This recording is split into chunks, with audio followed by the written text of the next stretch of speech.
इकडे लक्ष द्या. आजचा आपला जो घटक आहे तो आहे शिरोबिंदू आणि बाजू. कोणत्या कोणत्या गोष्टीचे शिरोबिंदू आणि बाजू बघायच्यात आपल्याला? तर आज आपल्याला त्रिकोण, चौरस आणि चौकोन आयात यांच्या काय बघायचे आपल्याला? शिरोबिंदू आणि बाजू. शिरोबिंदू आणि बाजू. त्रिकोणाला किती शिरोबिंदू असतात, किती बाजू असतात, चौरसाला किती बाजू असतात, किती शिरोबिंदू असतात, यावर आधारित प्रश्न विचारले जातात. मग ते कशा प्रकारे? तर इकडे लक्ष द्या. आता समभुज त्रिकोण. समभुज त्रिकोण म्हणजे काय? सम म्हणजे सारखे, भुज म्हणजे बाजू, ज्याच्या सगळ्या बाजू समान आहेत. त्रिकोणाला किती बाजू असतात? 3. किती बाजू असतात? 1 2 3. आणि ह्या तीनही बाजू काय असतात? समान असतात. ज्याच्या तीनही बाजू समान असतात तो कोणता त्रिकोण? समभुज त्रिकोण. समभुज त्रिकोण. बाजू किती? 3. ओके. मग बाजू जर 3 असेल तर मग कोण किती? कोण जो असतो कोपरा माहिती? या वर्गाचा कोपरा कोणता आहे? तो. ही एक बाजू, ती एक बाजू जिथे एकत्र मिळतात, दोन बाजू ज्या ठिकाणी एकत्र मिळतात तो काय तयार होतो? कोण तयार होतो. ही बाजू आणि ही बाजू इथे एकत्र मिळाली, इथे काय तयार झाला? कोण तयार झाला. मग किती कोण आहेत रे? त्रिकोणाला 3 बाजू असतात आणि कोण देखील 3 असतात. मग शिरोबिंदू किती? जिथे पॉइंट असतो बघा, हा एक पॉइंट, हा एक पॉइंट, इथे नाव असतं अ ब आणि क. हे काय झाले? शिरोबिंदू झाले. काय झाले? शिरोबिंदू झाले. म्हणजे त्रिकोणाला 3 बाजू, 3 कोण आणि 3 शिरोबिंदू. मग चौकोनाला किती बाजू? चौकोन म्हटल्यावर 4 आले. 4 बाजू, 4 कोण आणि 4 शिरोबिंदू. हा लक्षात घ्या, ते आपल्याला पुढे बघायचं. आता समद्विभुज. द्वि शब्द आला. द्वि म्हणजे 2, ज्याच्यात फक्त 2च बाजू समान असतात. ज्याच्या फक्त 2 बाजू, ज्या त्रिकोणाच्या 2 बाजू समान असतात, कोणत्याही 2 बाजू ज्या समान असतात तो काय झाला? समद्विभुज त्रिकोण. त्याची ही बाजू आणि ही बाजू समान आहे, किंवा ही बाजू आणि ही बाजू समान असेल, किंवा ही बाजू किंवा ही बाजू समान असेल. कोणत्याही 2 बाजू ज्याच्या समान असतात तो आहे समद्विभुज त्रिकोण. मग समद्विभुज त्रिकोणामध्ये किती बाजू असतात? 3 बाजू असतात. किती बाजू असतात? 3 बाजू असतात. आणि त्याच्यामध्ये एक कोण हा तिन्ही कोण हे काय असतात? लघुकोण असतात. तिन्ही कोण काय असतात? लघुकोण. समभुज त्रिकोणामध्ये तीनही कोण लघुकोण असतात. याच्यामध्ये देखील बघा, हा कोण जर इकडे असा पकडला, कसा वाटतो तुम्हाला? लघुकोण. आता हा जर कोण बघितला आपण, हा पण काय दिसतो?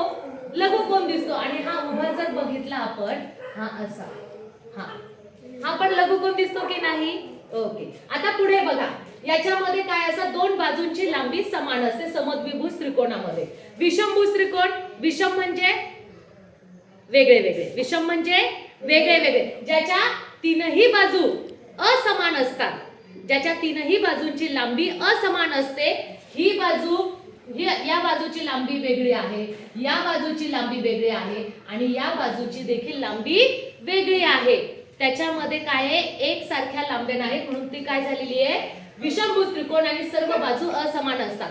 याच्यामध्ये एक कोण हा विशाल कोण असतो. विषमभुज मध्ये काय असतो? एक कोण विशाल कोण असतो. आणि बाकीचे 2 कोण काय असतात? लघुकोण. हा एक कोण आणि हा एक कोण. हा एक कोण आणि हा एक कोण.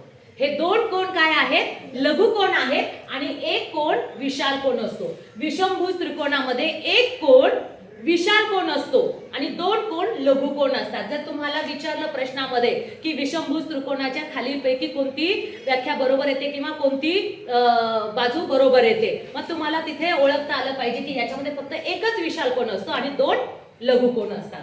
तर आता इथे बघा तुम्ही, हा काय आहे? लघुकोण आहे. ज्याच्यामध्ये बघा, हा आणि हा लघुकोण दिसतो, हा आणि हा लघुकोण दिसतो, हा आणि हा वाटतो लघुकोण. आता बघा, काटकोणामध्ये एकच कोण काटकोण असतो आणि बाकीचे 2 कोण जे आहेत ते लघुकोण आहेत. हा एक कोण बघा काटकोण आहे. आता हा आणि हा लघुकोण वाटतो. 2 कोण लघुकोण आणि एकच कोण हा काय आहे?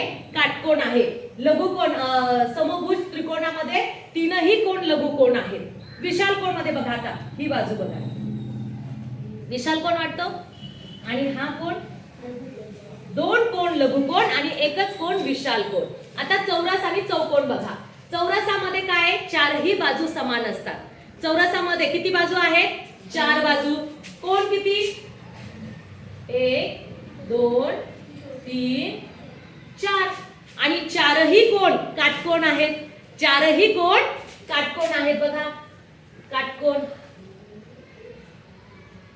लघुकोण किंवा विशाल कोण वाटतो का? चारही कोण चौरसाचे चारही कोण काटकोन असतात. चार बाजू असतात. चार शिरोबिंदू असतात. शिरोबिंदू हा A, हा B, हा C आणि हा D. किती शिरोबिंदू आहेत? चार. बाजू किती आहेत? चार. कोण किती आहेत? चार. आणि चारही कोण हे काटकोन असतात. चौरसाचे चारही कोण काटकोन असतात. आता आयत बघा. आयतामध्ये काय असतं? समोरासमोरील बाजू समान असते. समोरासमोरील बाजू समान असते. या बाजूची लांबी जेवढी आहे तेवढीच त्याच्या समोरची बाजू समान असते. इथे जर 5 सेंटीमीटर लांबी असेल तर समोरची किती होईल? ती पण 5च होईल. इथे जर 2 सेंटीमीटर लांबी असेल तर समोरची किती होईल? ही पण 2च होईल. आयतामध्ये समोरासमोरील बाजू समान असतात. पण आयतामध्ये बाजू किती असतात? 4. बाजू किती असतात? का 5 असतात? 5वी बाजू दिसती का? नाही. किती बाजू आहे? 4. मग किती कोण झाले? कोण सुद्धा 4 झाले. हा एक कोण, हा एक कोण, हा एक कोण. आणि चारही कोण कसे दिसतात रे तुम्हाला? लघुकोण, विशाल कोण की काटकोन? सर्व चारही कोण काटकोन आहेत. चारही कोण काटकोन आहेत. कोणती रेषा तिरपी तारपी दिसती का? नाही. आयतामध्ये चारही कोण हे काटकोन असतात. चौरसामध्ये देखील चारही कोण हे काटकोन असतात, म्हणजे 90 अंशाचे असतात. फक्त आयतामध्ये समोरासमोरील बाजू समान आणि चौरसामध्ये चारही बाजू समान असतात. आता पुढे बघा. चौकोन. चौकोनामध्ये 4 कोण असतात, पण त्याच्या बाजू समान असतील असं नाही. जर तुम्ही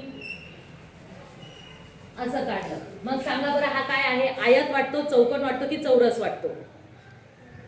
ज्याच्यामध्ये 4 कोण आहेत, 4 बाजू आहेत तो चौकोन.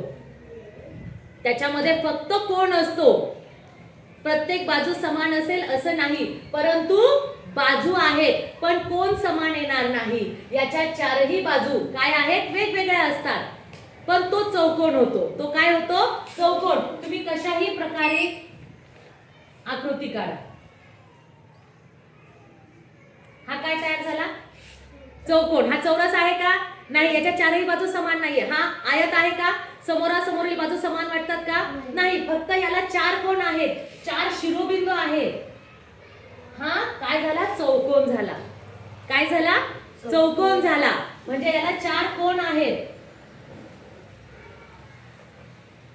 पण हा ह्याच्या बाजू समान नसतात. त्याची लांबी समोरासमोरील किंवा चारही बाजू समान नसतात. फक्त हा बंदिस्त असतो. काय असतो?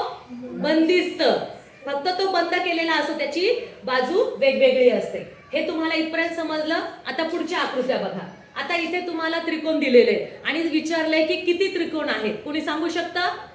त्रिकोण कशा प्रकारे मोजणार? आपण काय करणार? याच्यामध्ये अंक लिहिणार आणि त्या अंकांची काय करणार? बेरीज करणार. करा बरं या अंकांची बेरीज. 10. अगदी बरोबर, अगदी बरोबर. किती आली? 10. मग एकूण किती त्रिकोण आहेत? 10. मग अशा प्रकारची तुम्हाला आकृती आली तर तिथे काय टाकायचे? अंक टाकायचे आणि त्या अंकांची काय करायची आहे? बेरीज करायची आहे. तेवढे त्रिकोण होतात. मग कितीही त्रिकोण देऊ द्या. अशा प्रकारचं उदाहरण आलं तर फक्त नंबर टाकायचे आणि त्यांची बेरीज करायची. समजलं? त्याच्या पुढे बघा. ही आकृती कशाची आहे? चौकोन वाटतो? नाही, कारण इथे हा पूर्ण बंद झालेला नाहीये. हा बंद झालेला नाहीये. ही ओपन आकृती आहे. क्लोज आहे का? नाही. म्हणजे हा चौरस नाही.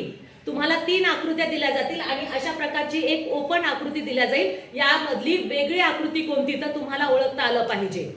तर इथे चौकोन पूर्ण झालेला नाहीये, म्हणजे ही बंदिस्त आकृती नाहीये. ही वेगळी आकृती तुम्हाला कळाली पाहिजे. त्याच्यानंतर इकडे बघा. क, ख, ग, घ हे 4 शिरोबिंदू आहे. आता मला सांगा क च्या समोरील शिरोबिंदू कोणता आहे? क च्या समोरील, समोरच्या बाजूला कोणता शिरोबिंदू आहे? समोरच्या बाजूला ग हा शिरोबिंदू आहे. ख ख च्या समोरील कोणता शिरोबिंदू आहे? घ हा शिरोबिंदू आहे. क ख समोरील बाजू कोणती आहे? क ख समोरील बाजू कोणती आहे? घ आणि ग. ख ग समोरील बाजू कोणती आहे? क आणि घ. ही समोरची बाजू, ह्याच्या समोरील ही, ह्याच्या समोरील ही, या समोरील बाजू ही, या समोरील बाजू ही. या शिरोबिंदू समोरील शिरोबिंदू हा आणि या शिरोबिंदू समोरील शिरोबिंदू हा. अशा प्रकारची उदाहरणं तुम्हाला परीक्षेमध्ये विचारली जातात.